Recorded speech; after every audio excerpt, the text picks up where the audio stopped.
ప్రతి క్షణం సమాజం కోసం మీ మిత్ర న్యూస్. వర్షాలు సమృద్ధిగా కురవడం, ప్రస్తుతం సర్పాలు గుడ్లు పొదిగే కాలం కావడంతో జిల్లాలో పాము కాటు కేసులు ఎక్కువ అవుతున్నాయి. సకాలంలో వైద్యశాలలకు చేరుకొని చికిత్స చేయించుకున్న వాళ్ళు ప్రాణాపాయం నుంచి బయటపడుతున్నారు. కొద్దిగా అజాగ్రత్తగా ఉన్న వాళ్ళు ప్రాణాలు కోల్పోతున్నారు. గ్రామీణ ప్రాంత వైద్యశాలల్లో యాంటీవీనమ్ ఇంజెక్షన్ అందుబాటులో లేకపోవడం కూడా పాము కాటు మరణాలకు కారణమవుతుంది. కొన్ని పెద్ద వైద్యశాలల్లో మాత్రమే ఇది లభిస్తుంది. దీంతో అప్రమత్తంగా ఉండడం మినహా చేయగలిగింది ఏమీ లేదని గ్రామీణులు ఆవేదన వ్యక్తం చేస్తున్నారు. ఇతర సమయాల్లో కంటే పాములు గుడ్లు పొదిగే సమయంలోనే ఎక్కువగా వాటి సమీపానికి వెళ్లే జీవిపై కాటిస్తుంటాయి.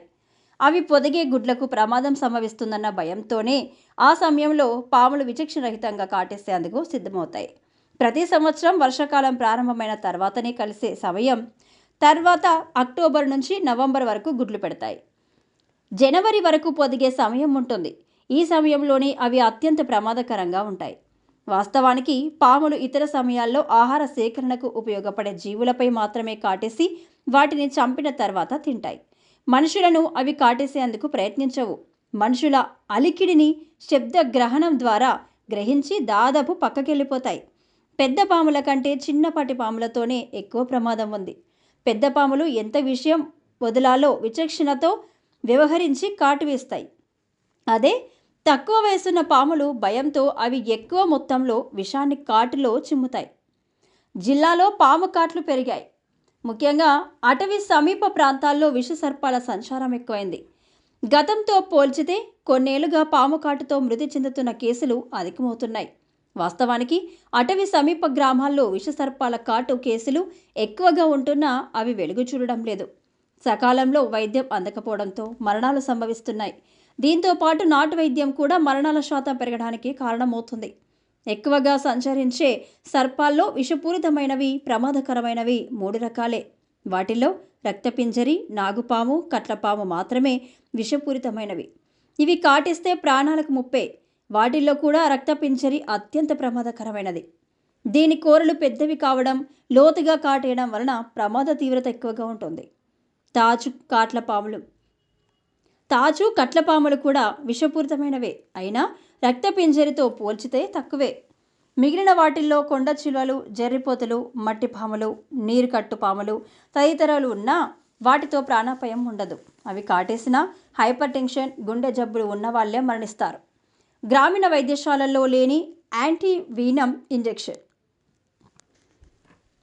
విష సర్పాల కాటుకు గురైన వాళ్లకు ఎంత వీలైతే అంత తొందరగా యాంటీవీనమ్ ఇంజెక్షన్ ఇవ్వాల్సి ఉంటుంది. అది కూడా ఏ రకం పాము కరిచిందో వైద్యులకు తెలియజేయాలి. పేషెంట్ కండిషన్ను, పాము రకాన్ని బట్టి వైద్యులు ఎంత మోతాదులో ఇంజెక్షన్ ఇవ్వాలో నిర్ణయిస్తారు. ఈ ఇంజెక్షన్ పెద్ద వైద్యశాలల్లో మినహా చిన్నపాటి పిహెచ్సిల్లో అందుబాటులో ఉండడం లేదు. గ్రామీణ ప్రాంతాల నుంచి పట్టణాలకు వచ్చి వైద్యం చేయించుకునే లోపే చాలామంది మృత్యువాత పడుతున్నారు. పాము కరిచిన తర్వాత గంటలోపు వైద్యశాలకు చేరుకుంటే తప్పక బ్రతికే అవకాశం ఉంటుంది. ఆ తర్వాత సమయం గడిచే కొద్దీ ప్రాణాలకు ముప్పు వాటిల్లుతుంది. ఈ సమస్యను పరిష్కరించేందుకు అటవీ సమీప పిహెచ్సిల్లో యాంటీవీనమ్ ఔషధాన్ని జూలై నుంచి జనవరి వరకు తప్పక అందుబాటులో ఉండేలా ఉన్నతాధికారులు చర్యలు తీసుకోవాల్సి ఉంది. మృత్యువాత పడడానికి ఇది ఒక కారణమే అని కొన్ని జాగ్రత్తలు తీసుకోవాలని చెబుతున్నారు. పాము కరిచిన వాళ్లను మాట్లాడించకూడదు. అంతేకాక వైద్యశాలకు వెళ్లేలోపు ఎక్కడా పడుకోబెట్టకూడదు. కూర్చోబెట్టి మాత్రమే వాహనంలో వైద్యశాలకు చేర్చారు. పాము కాటు వేసిన తర్వాత చాలామంది తెలియక రక్త సరఫరా ఆపేందుకు తాడుతో పాము కాటు వేసిన తర్వాత చాలామంది తెలియక రక్త సరఫరా ఆపేందుకు తాడుతో కట్టడం లాంటివి చేస్తుంటారు.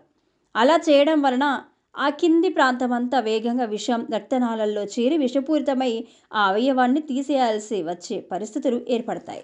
చేతులకు, కాళ్లకు కాకుండా ఉదరం భాగం నుంచి తల వరకు ఎక్కడ కాటేసినా అత్యంత త్వరగా వైద్యశాలకు చేర్చాల్సి ఉంటుంది. పాములు చెత్తా చెదారంతో కూడిన మురుగు ఎక్కువగా ఉండే ప్రాంతాన్ని ఎంచుకుంటాయి. కాబట్టి ఇంటి పరిసరాలను ఎప్పుడూ శుభ్రంగా ఉంచుకోవాలి. పాములకు ప్రధాన ఆహారం కప్పలు, ఎలుకలు. కాబట్టి వాటిని ఇంటి పరిసరాల్లో లేకుండా చూసుకోవాలి. పాము సంచరిస్తుందని తెలియగానే వాటిని పట్టే నిపుణులకు వెంటనే సమాచారం ఇవ్వాలి. విషపూరితమైనవైతే అయినా జీవన వైవిధ్యం దృష్ట్యా చంపే ప్రయత్నం చేయకూడదని చెబుతున్నారు.